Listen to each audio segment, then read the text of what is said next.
পড়া মনে রাখার কৌশল। আমি আপনাদেরকে এই বইটা থেকে পড়া মনে রাখার গুরুত্বপূর্ণ কৌশলগুলো নিয়ে একটা প্লেলিস্ট তৈরি করতে চেয়েছিলাম। আজকে সেই প্লেলিস্টের প্রথম ভিডিও। চলুন আমরা শুরুতেই জেনে নেই আমাদের মস্তিষ্ক কি জিনিস।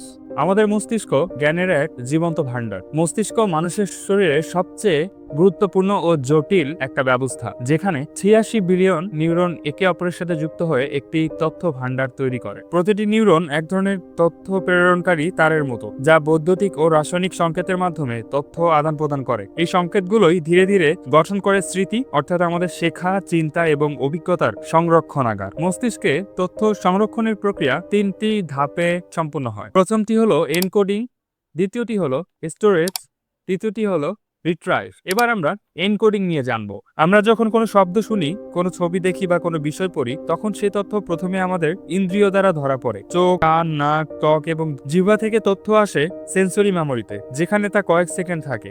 এরপর মস্তিষ্ক সেই কাঁচা তথ্যকে কোডে রূপান্তর করে, এটি এনকোডিং।